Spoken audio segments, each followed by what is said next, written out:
Je vais vous montrer rapidement une plante, une fleur qu'on appelle l'herbe aux sorcières. Je vais vous montrer, j'ai un parterre juste devant moi, juste ici. Hop, et voilà. Alors ce sont des toutes petites fleurs, plutôt discrètes. Je vais essayer d'en attraper une pour vous montrer. Voilà. On voit bien avec les petites étamines qui dépassent des pétales.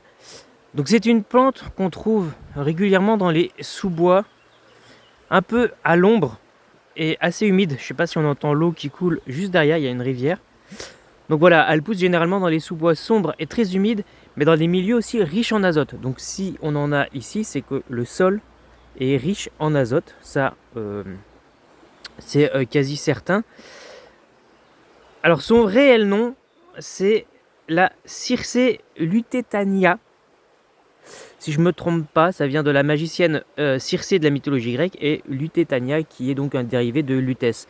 Donc son autre nom, c'est aussi la Circé de Paris. Mais on l'appelle l'herbe aux sorcières. Alors malgré ce nom, herbe aux sorcières, c'est pas une plante particulièrement toxique, même si, bon, faut faire un peu attention parce que elle est riche en tanins astringents. Donc le tanin, on sait que c'est quand même une substance qui est pas très bonne pour l'organisme. Mais il n'y a pas réellement de grande toxicité ou d'intoxication avec cette plante. Elle pousse assez bien dans toute l'Europe, un petit peu en Afrique septentrionale et en Asie. Il y a juste dans la région PACA, donc Provence-Alpes-Côte d'Azur, où elle est protégée depuis 1994.